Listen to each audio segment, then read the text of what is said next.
ఈశ్వరీశం వందే మహేరౌ సురనర ప్రియౌ సకల లోకారాధ్యౌ సకల లోకారాధ్యౌ శరణో మమ అనంతాత్మా అవతార్ మెహర్ బాబా పాహి మాం ప్రణతులివే మెహరీశ్వరౌ ప్రణతులివే మెహరీశ్వరౌ.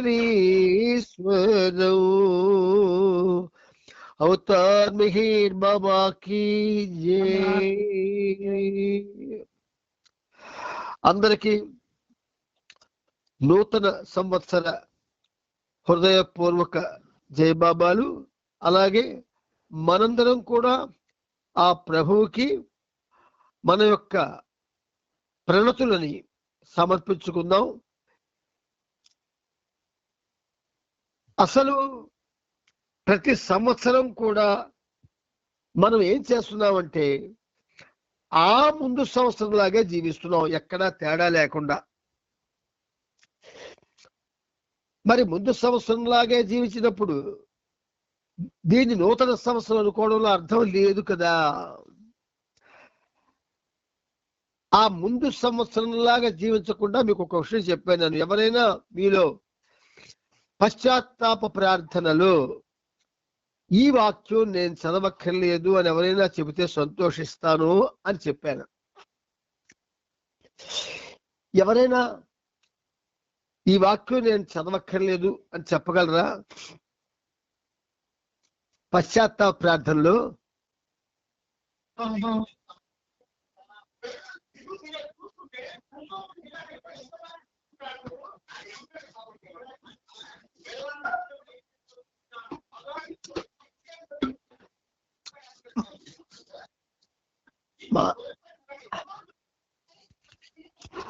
నాకు సమాధానం రాలేదు, కానీ మాటలు పడుతున్నాయి.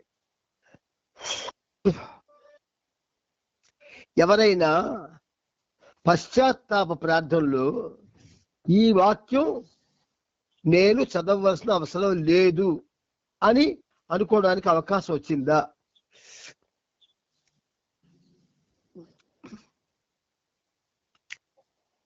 మీరు ఫ్రీగా ఉండండి, స్వేచ్ఛగా ఉండండి.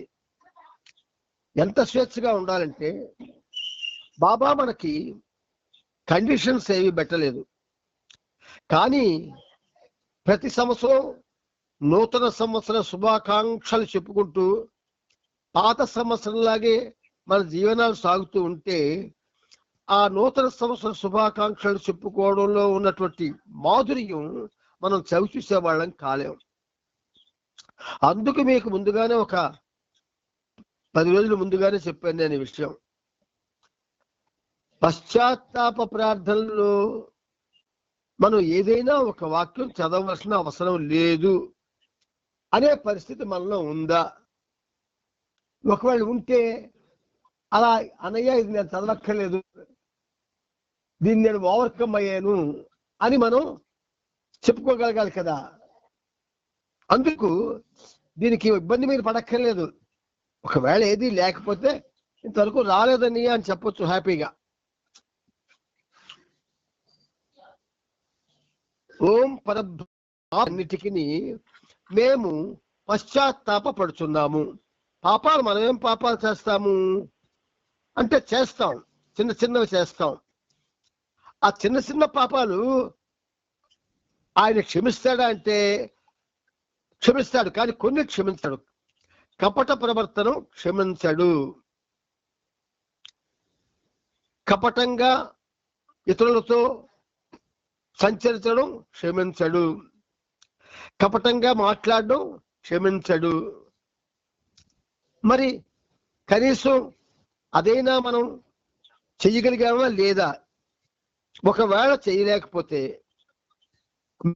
ఈ సహజమైన కార్యక్రమం అనేది ఏదో ఒక ప్రార్థన లాగో, ఒక పాట లాగో, ఒక టాపిక్ లాగో మనం దాన్ని ఆనందించకుండా ఇది మనల్ని రిపేర్ చేస్తుంది, రిపేర్ చేసుకోవడానికి కూడా అవకాశం ఉన్నది అన్న రీతిలో మనం ఇప్పుడు ఈ సహజీవనం ఈ జనవరి 1 నుంచి 2025 జనవరి 1 నుంచి మనం ఈ సహజీవన కార్యక్రమాన్ని గడుపుకుందాం.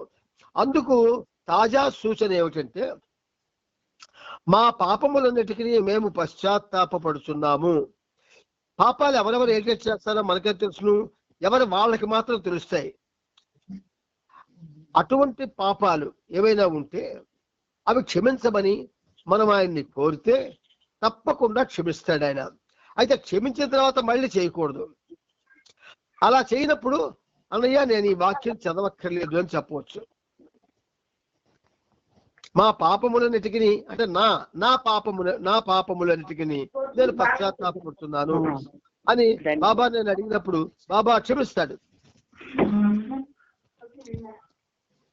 అందుచేత జీవన మార్గంలో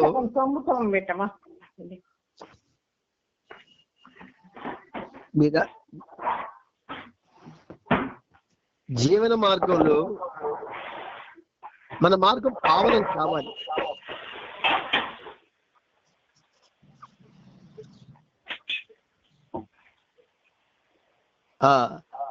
అవతార్ మెహర్ బాబాకి జై. కన్ఫ్యూజ్ అవ్వద్దు, కలవరపడవద్దు. జై బాబా, జై బాబా, జై బాబా, జై బాబా. కన్ఫ్యూజ్ అవ్వద్దు, కలవరపడద్దు. సామాన్యమైన పాపాలు ఆయన ఎలాగూ క్షమిస్తాడు. ఎందుకు? అవి తెలిసి చేయొచ్చు, తెలియక చేయొచ్చు. కానీ ఏదైనా క్షమిస్తారు కానీ కపటాన్ని క్షమించరు అని చెప్పాడు ఆయన. ఆ కపటం మనం పోగొట్టుకోవాలి, తప్పదు. కపటం అంటే అది ఆయన క్షమించడం. అంచేత మనం ఆయన్ని ఈ విషయంలో ప్రత్యేకంగా రోజుకొకసారైనా ప్రార్థన చేసుకోవాల్సి ఉన్నది. ఈ సహజీవనం అనేది ఆ విధంగా మనల్ని కొంచెం డెవలప్ చేయగలిగితే మనకి ఏదైతే ఆయన శ్రమ పెట్టి చేయిస్తున్నాడో దాని తాలూకా ఫలాలని మనం అందరం కూడా ఆస్వాదించగలుగుతాం. అందుకని మీరు ఈ విషయంలో ఏమిటిలాగా అన్నయ్య ఇబ్బంది పెట్టేస్తున్నాడు అని అనుకోక్కర్లేదు. లేదు ఇది మాకు కొంచెం ఇబ్బందికరంగా ఉంది అంటే మానేస్తాను కూడా. కానీ మనల్ని మనం రిపేర్ చేసుకోవాల్సిన అవసరం మనకే ఉంది, ఆయనకి లేదు. ఆయన రిపేర్ చేయడు. ఎందుకు రిపేర్ చేయలేడు? ఒక సోల్ని, ఒక డ్రాప్ సోల్ని ఆయన విడుదల చేసిన తర్వాత భూమి మీదకి ఆ డ్రాప్ సోల్ని అంటే ఆ బిందు ఆత్మని అన్ని విధాలుగా ఉపయోగపడేదిగా తనకి తాను ప్రపంచానికి తయారు చేసి పంపిస్తాడు.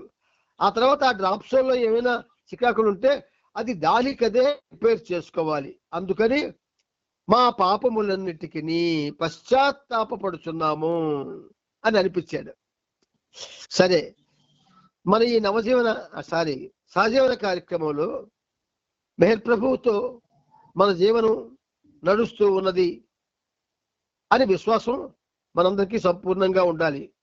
బాబా మనతో ఉన్నారు, ఆయనే నడిపిస్తున్నాడు, ఆయనే అన్ని మాకు వివరిస్తున్నాడు అన్న ఖచ్చితమైనటువంటి భావన మనందరిలో ఉండాలి.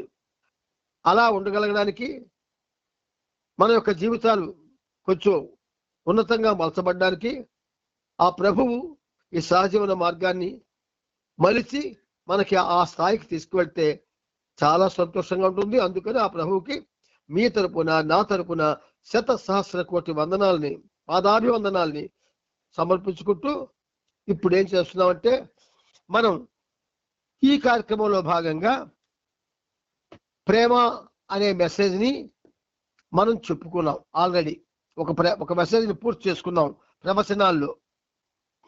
అది ఆ ప్రేమ అనేటటువంటి ఆ మెసేజ్ 130వ పేజీలో ఉన్నది ప్రవచనాల్లో. ఈ రోజు ఏం చేస్తున్నాము, మరొక టాపిక్ తీసుకున్నాం. అదేమిటి? నిజమైన శిష్యరికము. ఇది ప్రవచనాల్లో మనకి 169వ పేజీలో ఉన్నది. ప్రేమ గురించి తెలుసుకున్నాం కదా. ఇప్పుడు నిజమైన శిష్యరికం, డిసైపుల్షిప్ అంటారు ఇంగ్లీష్లో, ట్రూ డిసైపుల్షిప్ అంటారు. ఈ నిజమైన శిష్యరికం అన్నది మంచి సబ్జెక్ట్. ఇది కూడా ప్రేమ తర్వాత. అంటే అన్ని సబ్జెక్ట్స్ కూడా మంచివే, కాకపోతే కేటగిరికల్ గా చెప్పుకుంటున్నాం మనం తరగతి వారీగా. నిజమైన శిష్యరికం. శిష్యరికం ప్రాణప్రదమైన బంధం అని సైడ్ హెడ్డింగ్ పెట్టారు బాబా. శిష్యరికం ప్రాణప్రదమైన బంధం అంటే శిష్యుడు గురువుకి ప్రాణబంధువు అయిపోవాలా. ప్రాణబంధువు అయితేనే ప్రాణప్రదమైన బంధం అవుతుంది. ఒక సాధకుడు స్వచ్ఛందంగా ఒక గురువు గారితో సంబంధం ఏర్పరచుకొని అతనిచే స్వీకరింపబడితే అతనికి శిష్యుడైనట్లు చెప్పుకుంటారు. అంటే లోక తరహా చెప్తున్నారు.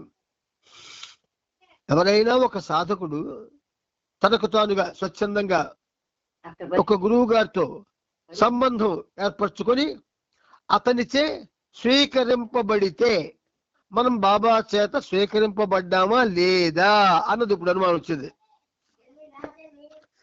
బాబా మనల్ని స్వీకరించాడా లేదా అంటే ఈ ప్రశ్నకి సమాధానం తొందరపడిపోయి స్వీకరించాడనో లేదనో చెప్పకూడదు. ఆయన కమాలంటూ మీ అని పిలిచాడు అందరిని. అందరూ నా వద్దకు రండి అని. ఆ పిలిచినప్పుడు మన అర్హతల్ని ఆయన పరిగణనలోకి తీసుకోలేదు. కేవలం కమాలంటూ మీ అని యావత్ విశ్వంలో ఉన్నటువంటి మానవులందరినీ పిలిచాడు ఆయన. కాబట్టి స్వీకరింపబడడం స్వీకరింపబడకపోవడం మెహర్ బాబా ప్రేమికులకి ఉండదు. ఆయన పిలిచాడు కాబట్టి. అందుచేత ఆయన పిలిస్తే ఆయన్ని మనం అంటిపెట్టుకొని ఆయనతో జీవించడానికి మనం ప్రయత్నం చేస్తున్నాము. అది ఎలాగా? శిష్యులుగా కాక ప్రేమికులుగా. మనం శిష్యులం కాం, ప్రేమికులమే. శిష్యరికానికి ప్రేమికుడికి లేదా ప్రేమికురాలకి ఏమిటి తేడా అంటే శిష్యరికంలో పూర్తిగా దాసుడే ఉంటాడు.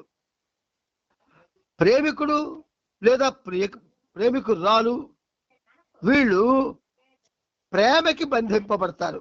బాబా యొక్క ప్రేమకి బంధీకృతం అవుతారు. తల్లి ప్రేమకి పిల్లలు బంధీకృతం అయినట్టు. అందుచేత మనం శిష్యులు కాదు. అందుకే ఏమని పేరు పెట్టుకున్నాం మనకు మనం అన్నాడు. ఆయన ప్రేమికులు అంటే దానికి ఎవడు అప్పీల్ లేదు. కానీ మనకు మనం నేను ఒక ప్రేమికుడిని, నేను ఒక మంచి ప్రేమికురాలని, నేను ఒక మంచి ప్రేమికుడిని అని అనుకుంటే మాత్రం చాలా తప్పు. నీ మంచి చెడ్డలు నీ ప్రీతముడు తెలుస్తుంది. కానీ అందరినీ పిలిచాడు కాబట్టి, అందరితో పాటు వెళ్ళావు కాబట్టి, సరే నీకు నువ్వు ప్రేమికుడిని ప్రేమికురాలని చెప్పుకుంటే ఆయన సరే చెప్పుకో అని విడిచిపెడతాడు. కానీ మంచి ప్రేమికుడిని మంచి ప్రేమికురాలని అని అన్నాం అనుకోండి, అప్పుడు ఇబ్బంది వస్తుంది. కాబట్టి మనం ఈ అవతార కాలంలో అవతార పురుషునికి అంటే మన మెహర్ ప్రభువుకి ప్రేమికులుగా ప్రియతమ ప్రేమిక బంధంతో కలుసుకున్నాము. ఆ సంబంధంతో జీవిస్తూ ఉన్నాము. అంటే ఏమిటి బాబా అంటారు? ఉదాహరణకు మాటల ద్వారా లేదా వ్రాతపూర్వకంగా చేసుకొని చట్టబద్ధమైన హక్కులను బాధ్యతలను కలిగించే ఒప్పందాల కంటే కడు భిన్నంగా ఉంటుంది.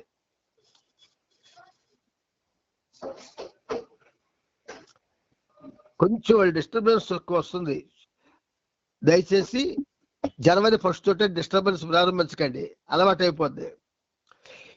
ఈ రోజు ఏదైతే మనం ప్రారంభిస్తామో అది అలా కంటిన్యూ అయిపోయే ప్రమాదం ఉంటుంది. రాను రాను మౌనం ఏళ్ళ మనకి ప్రీతి ఏర్పడాలా. మౌనం ఎడల ప్రీతి ఏర్పడకపోతే బాబా యందు ఏర్పడినట్టే. మహామౌనాన్ని ఆయన ధారణ చేసుకున్నాడు తన జీవితానికి. మరి మనం ఆ మహామౌనాన్ని గౌరవించాలి, ప్రేమించాలి, అవతరించాలి, అనుసరించాలి, అందులోనే లీనమైపోవాలి. ఇన్నున్నాయి మనకి బాధ్యతలు. అందుచేత ఇది ప్రేమికుడు లేదా ప్రేమికురాలు అన్నటువంటి ఈ పిలుపు, ఈ పద ప్రయోగంలో శిష్యరికం తాలూకా ప్రత్యేకతలు కాక ప్రేమ బంధం యొక్క పరిస్థితి ఒక విధంగా కమిట్మెంట్ గా ఉంటుంది. అంటే తల్లి మాట పిల్లలు వినాలి, తండ్రి మాట పిల్లలు వినాలి. అది కమిట్మెంట్. అది న్యాచురల్ కమిట్మెంట్ తల్లికి, తండ్రికి, బిడ్డలకి. ఇక్కడ మన ప్రీతముడికి మనకి కూడా న్యాచురల్ కమిట్మెంట్. ఆయన మౌనం ధారణ చేశాడు, మౌనానికి ప్రాధాన్యత ఇచ్చాడు, మౌనంగా ఉన్నాడు, మౌనంగానే బాడీ డ్రాప్ చేశాడు. కాబట్టి మనం ఆ మౌనాన్ని గౌరవించాలి, ప్రేమించాలి, ఆరాధించాలి, అనుసరించాలి, అందులో విలీనం కావాలి.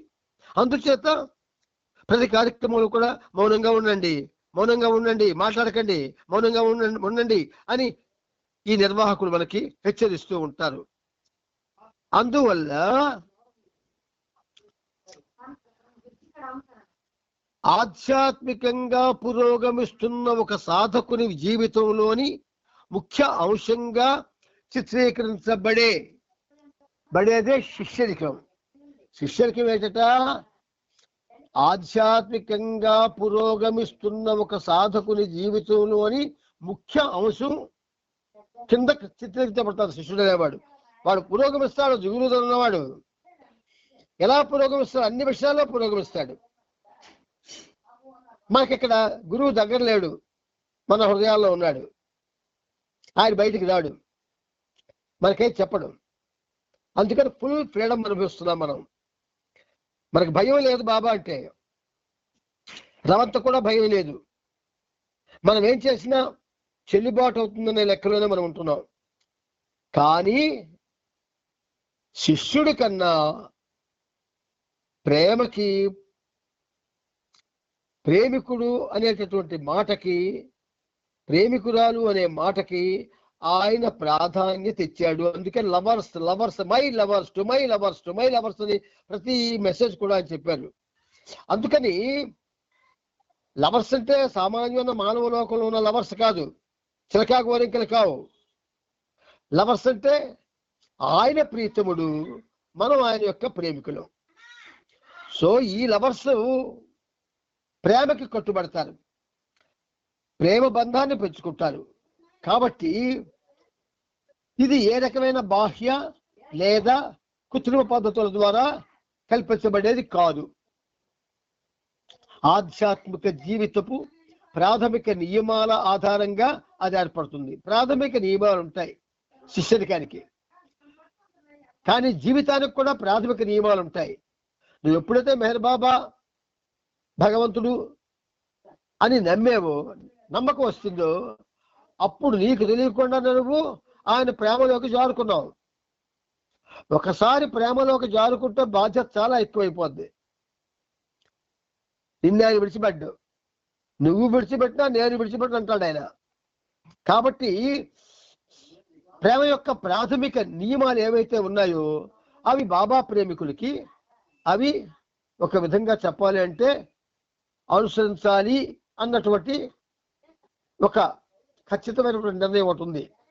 ఎప్పుడైతే నేను ప్రేమికుడిని, ప్రేమికురాలిని అని మాట్లాడుకుంటామో అప్పుడు ఆ నియమాలు మనకు వర్తిస్తాయి. ప్రేమ నియమాలు, ప్రేమ బంధపు నియమాలు.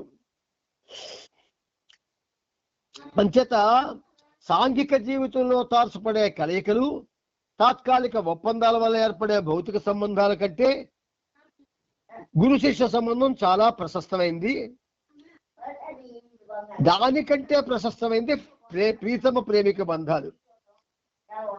అంచేత ఈ భౌతికపరమైన సంబంధాలన్నింటిలోనూ చాలా సంబంధాలు సాధకుని జీవితంలోని ఆధ్యాత్మిక విభాగంలోనికి చేరవు. చాలా సంబంధాలు సాధకుడు, ప్రేమికుడు కూడా సాధకుడు అనే పిలుస్తాం. కాబట్టి సాధకుని జీవితంలో ఆధ్యాత్మిక విభాగం